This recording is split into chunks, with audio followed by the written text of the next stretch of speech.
दादियों में भी अपनी दादी जिन्हें कहते, उनकी भी विशेष कहानी तो है ही। ड्रामानुसार उनका यहाँ आना हुआ।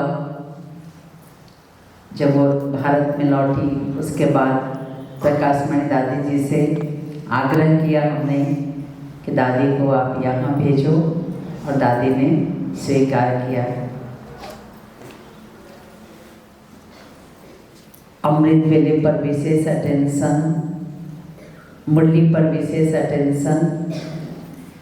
मुरली को अलग से भी पढ़ना है, लेकिन क्लास में भी जरूर जाना है।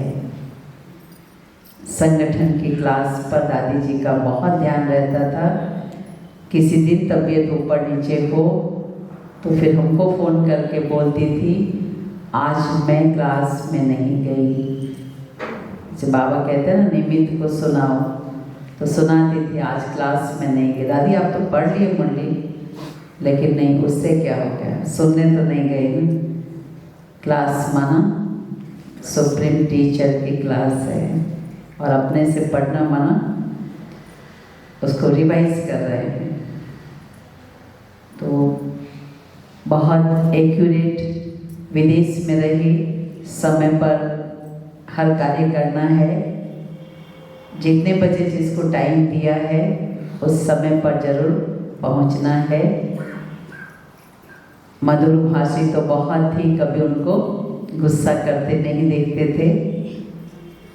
बहुत नम्र चित्त, और खास करके जब ये भवन, जब इसकी जमीन मिली, जब हम लोग केवल जमीन थी, एक ईंटा भी नहीं जुड़ाई हुआ था, योग रखते थे रात भर, क्योंकि इस भवन ने बहुत योग की शक्ति प्राप्त की है।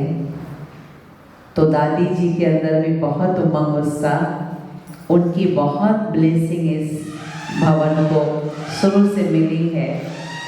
जो उस एज में भी अमृत वेले पहुंच जाती थी, सबका उमंग उत्साह बढ़ाने के लिए और इसके निर्माण कार्य को सहज संपन्न करने के लिए।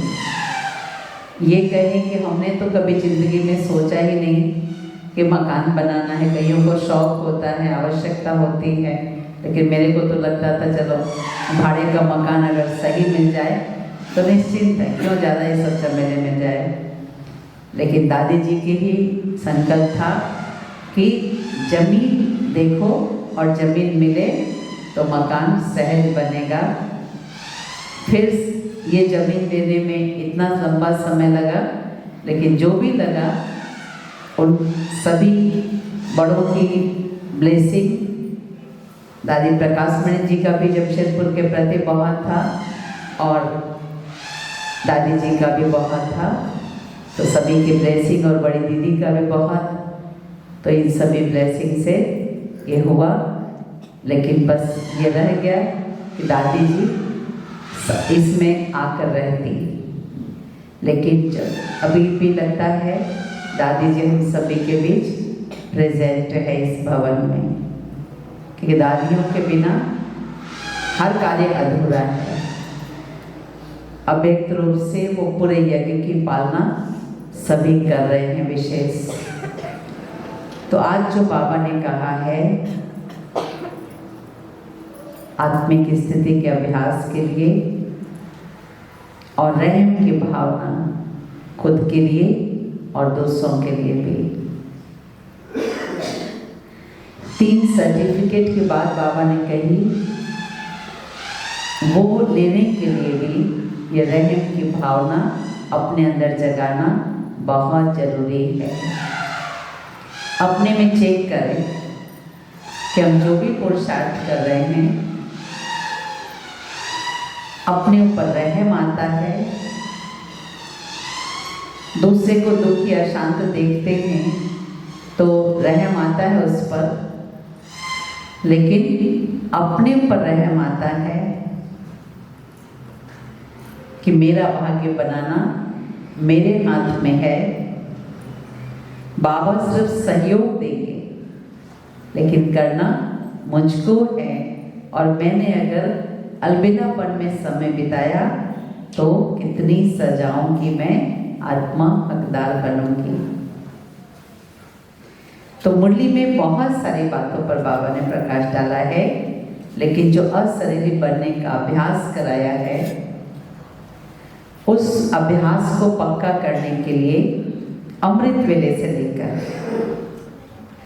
अमृत वेले कॉपी पेन लेके बैठे, रात को ही सामने कॉपी पेन रखे, अमृत वेले लेकर बैठे और योजना बनाए बाबा को याद करके कि मुझे आज इस अभ्यास को किस किस तरीके से करना है, किस सामान के साथ करना है, किस पर इसका एक्सपेरिमेंट करना है। अभ्यास के लिए योजना बनाएं, क्योंकि योजना में थोड़ी अलग थोड़ा विशेष कुछ होगी योजना, तो ध्यान जाएगा कि कुछ करना है।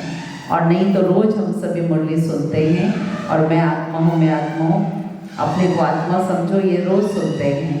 लेकिन हकीकत है कि बहुत कम बच्चे इस बात पर पुरुषार्थ करते हैं। ये मूल पुरुषार्थ है जिससे ही हम आगे बाबा से शक्ति प्राप्त कर सकते हैं। बिना इस पुरुषार्थ के बाबा से शक्ति नहीं मिलती है, शांति मिल जाती है, खुशी मिल जाती है, लेकिन वो चीजें भी अस्थायी नहीं रह पाती है। कई तरह से आत्मिक अभ्यास किया जा सकता है, लेकिन आज केवल 3 बातें, उसमें से आप जिस बात पर भी अभ्यास करें। पहला, कैंडल जलाकर, दीपक या मोमबत्ती जलाकर सामने रखकर, क्योंकि अभी ठंडी का मौसम है तो पंखा तो चलेगा नहीं जो दीपक की लौ हिले या बुझे।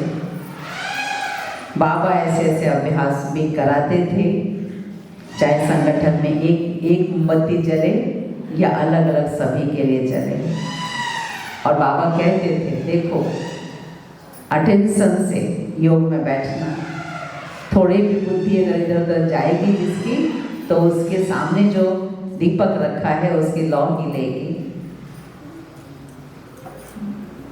इतना ध्यान रख करके कि अगर हम आत्मिक स्थिति का अभ्यास करते हैं, वृत्ति हमारी बहुत पावरफुल बन गई है, तो दीपक की लौ भी मेरी दृष्टि से क्या होगी? अस्थिर होगी। तो ये एक्सपेरिमेंट करके देखें, केवल आज नहीं, 1 सप्ताह तक भी करके देखें क्या अनुभव होता है, क्या चिंतन चलता है। आत्मा को प्रकाश स्वरूप कहा गया है और प्रकाश अग्नि का ही रूप है, अग्नि का ही गुण लिए हुए है। और 5 तत्व में अग्नि तत्व ही ऐसा तत्व है जो हमेशा प्योर रहता है। अग्नि